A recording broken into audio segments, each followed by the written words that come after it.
Hey friends, here we are at LaGrave Field in Fort Worth, Texas. This was home to the Fort Worth Cats, the Dodgers AA team, 1946 to 1956. But LaGrave Field has been here much longer than that, going back to 1926. Independent balls teams played here, minor league balls played here, but there's a lot of legendary history here at LaGrave Field because of what took place on these hallowed grounds. Now, the ballpark we see today may not exactly be what the ballpark looked like back when it was the Dodgers AA team. Original ballpark had a fire in 1949. The day after it was flooded, they reconstructed it, and that ballpark went till 67, and then it got torn down, and it got rebuilt in the early 2000s. Anyways, it's had different iterations, but the history here at LaGrave Field today is April the 17th, 2024, and the significance of being here today.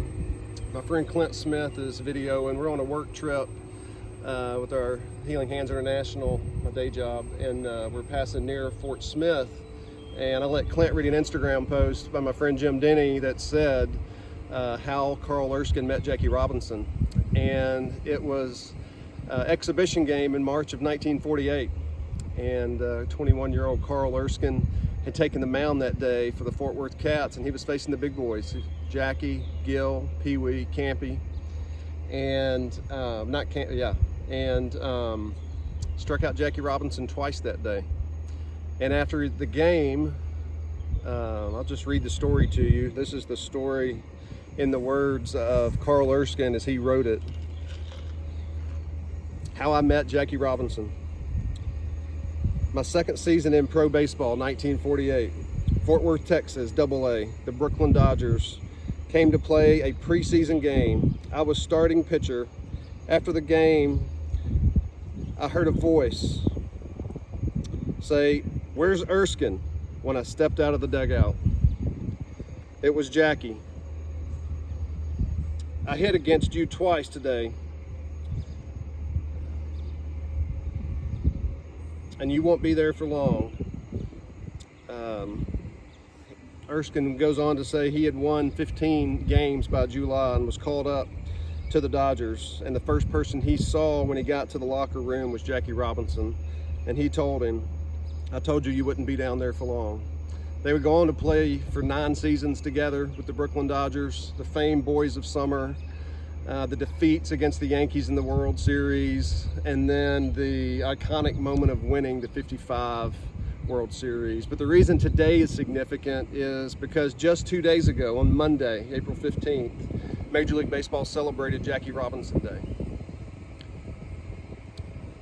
And Carl Erskine, 97 years old, has not been in great health in recent days, and last week, the family knew that it could be coming to an end soon. His life has been so revered, and he's so loved, and just had such an amazing full life. And yesterday morning at 2 a.m. on Tuesday, April 16th, Carl Erskine passed away. And just find it ironic, timing, whatever it may be, that we just happen to be passing through Fort Worth today. My friend Clint recognizes that on a post that Fort Worth and LaGrave Field is where this moment took place. So I did the research that I could to just come and look at it and to just see the history that took place. Babe Ruth played here, Ted Williams played here, exhibition games, legend after legend. Over 50 Hall of Famers played here throughout the time on these grounds of LaGrave Field. Also, in regards to just chasing Brooklyn and the guys I've met, Don Demeter and Jim Gentile played here in the 1956 season. They had a great home run chase. Don Demeter hit 41 home runs. Jim Gentile hit 40 home runs. Something they joked about when I had lunch with them 3 years ago before Demeter passed away. But really grateful for the gentleman that let us come in and to see this old, dilapidated, worn-out ballpark and just the history that stays here. And yeah, the story lives on. Carl Erskine, a man who has impacted so many lives across the world and far beyond the baseball field. This right here is where he once played when he was a 21, 22-year-old. And this is where he and Jackie had that conversation. And hopefully, yeah, just over the coming days as his life and legacy continue to be relived, This is a moment and a place that will be remembered, even though it may look a little worn down now. It has a lot of history. So, thanks, Clint.